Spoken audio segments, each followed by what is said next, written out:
Fran, para falarmos sobre o segundo semestre do governo Lula, e a preocupação é com a economia.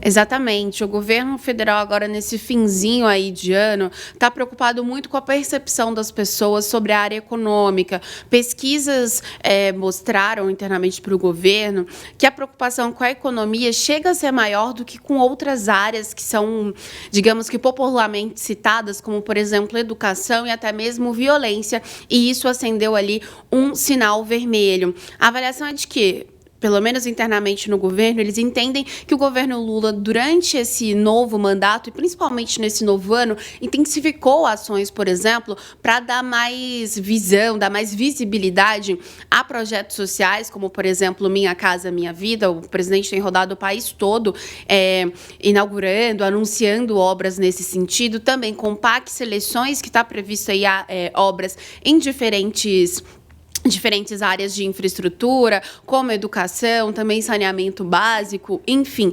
E, por outro lado, também tem aquele programa Pé de Meia, que basicamente dá incentivo para que o jovem permaneça no ensino médio. Então, esses são alguns dos programas, dos projetos do governo, que durante todo esse ano o governo Lula focou muito em dar visibilidade. Só que entenderam que isso não está chegando na ponta onde precisa chegar. Então, a concepção, a ideia das pessoas sobre o poder de compra, sobre se o dinheiro está rendendo ou não, tudo isso está pesando muito. E agora, o que o governo Lula deve aí focar é justamente em dar mais visibilidade para isso, focando, por exemplo, na questão do Desenrola e outros projetos que foram vistos como essenciais na área econômica aí, sob comando do ministro Fernando Haddad.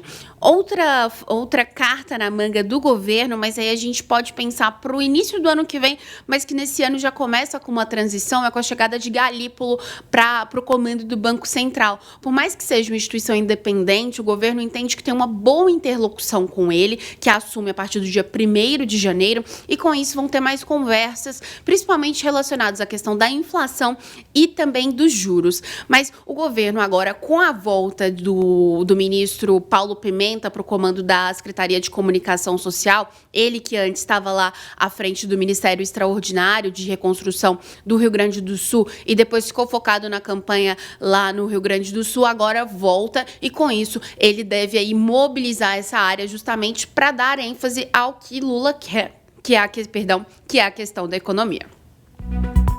Fran, até porque no fim das contas não dá mais para utilizar o espantalho Roberto Campos Neto e o Banco Central para justificar tudo que não der certo na economia, né? Agora tem um aliado em tese por lá.